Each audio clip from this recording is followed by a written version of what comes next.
Hello, coming to you from Lahore. This is Indus News. I'm Waqar Rizvi. These are the top stories. Pakistan has said it alone cannot do much for peace in Afghanistan unless Afghans sit together and reconcile their past differences.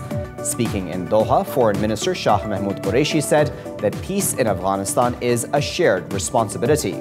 Qureshi said that Pakistan's ties with the US have made significant progress and the leaders of both countries will meet soon.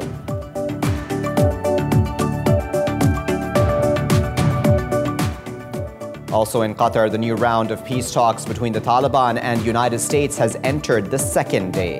The Taliban said the talks are resumed after the US accepted an agenda of ending the Afghan invasion and preventing Afghanistan from being used against other countries. Special Envoy Zalmay Khalilzad is leading the US delegation in the two-day talks. In another development, government forces have captured a command and control center of the Taliban in western Afghanistan. Provincial governor said the Taliban command and control center in Herat province was overrun after 7 days of fierce fighting. Next, 3 more youth have been martyred by Indian occupation forces in occupied Kashmir. Clashes erupted between Kashmiri protesters and Indian forces in southern Shopian district after the martyrdoms. Scores, including 4 photojournalists, were injured as forces fired pellet guns and tear gas to disperse the protesters.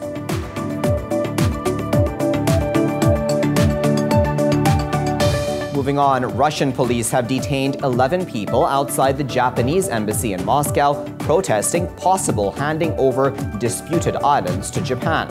Japan and Russia's leaders are holding talks in Moscow over 4 strategic islands seized by the Soviet Army in World War II. The Kremlin has ruled out the possibility of an immediate deal ahead of the meeting between Russian President Vladimir Putin and Japanese Prime Minister Shinzo Abe.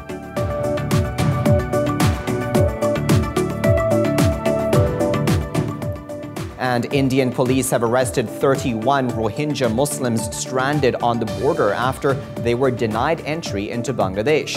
Earlier, Amnesty International accused India of violating international law after it deported a Rohingya family to Myanmar. Some 2,000 Rohingya Muslims have left India fearing harassment and forced repatriation.